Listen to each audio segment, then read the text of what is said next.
ভুলে গিয়ে আবার প্রশ্ন করেছো, আব্বু গাছের মগডালে কি নড়ে? তুমি আবার প্রশ্ন করেছ, আমি আবার বুকে লাগিয়েছি, আবারও তোমার কপালে চুমা খাইছি, আবার প্রশ্নের উত্তর দিয়েছি। জানো এই ডায়েরিতে দেখো লেখা, এই এক জায়গায় বৈশা তুমি আমাদের 25 বার প্রশ্ন করেছিলাম, 25 বার জিজ্ঞেস করেছো বাবা গাছের মগডালে কি নড়ে। 25 বার আমি তোমার জবাব দিয়েছি, 25 বার বুকের সাথে লাগাইছি, 25 বার কপালে চুমা খাইছি। একবারও রাগ উঠে নাই, একবারও মেজাজ খারাপ হয় নাই। বরং তুমি প্রশ্ন করো আমার ভিতরে মহব্বত আর বাড়ে। তুমি প্রশ্ন করো আমার ভিতরে ভালোবাসার সাগরে যেন সুনামি তৈরি হয়ে যায়, জলোচ্ছ্বাস তৈরি হয়ে যায়। তুমি প্রশ্ন করো আর বুকে লাগাই, প্রশ্ন করো আর কপালে চুমু খাই। 25 বার প্রশ্ন করেছ, রাগ করি নাই।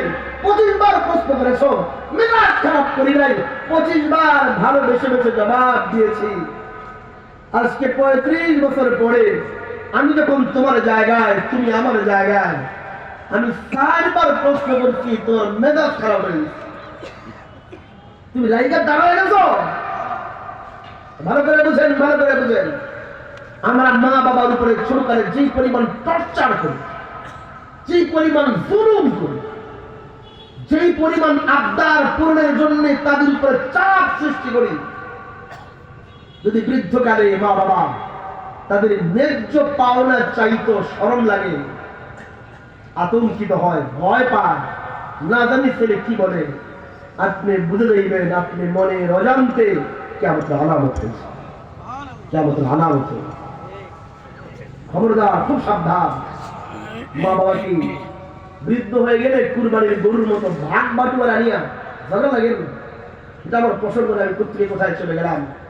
আফসোস লাগে সমাজের মানুষের জন্য। সামনে কুরবানি ঈদ আসলে 3 জনে মিলে গরু কিনলে 3 ভাগ করে, 4 জনে মিলে কিনলে 4 ভাগ করে। এই ভাগ নিয়ে মাঝে মাঝে ঝগড়া হয়। আফসোস হলো যে মায়ের সন্তান, বাবার সন্তান 3 জন হয়, 3 সন্তান মা বাবার নিয়ে গরু কুরবানির ভাগের মতো ঝগড়া লেগে। ঝগড়া যদি লাগতো এই নিয়ে, বড় ছেলে বলতো আব্বা আমার, ছোট ভাইও দিব না, মেজো ভাইও দিব।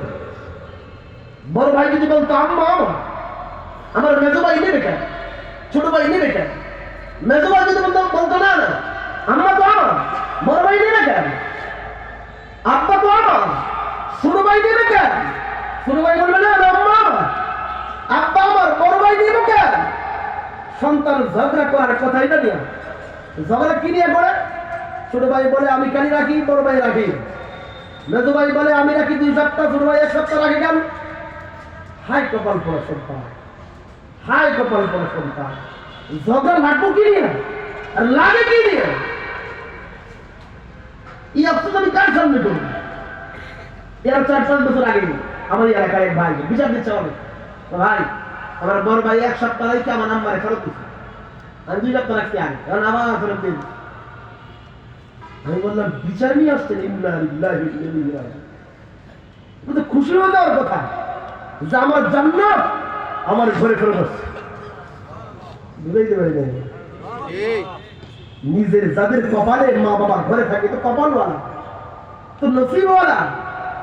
কেমনে ঝগড়া লাগে সন্তান? মা বাবা ঘরে, সন্তান উঠানে দ্বারা ঝগড়া করতেছে।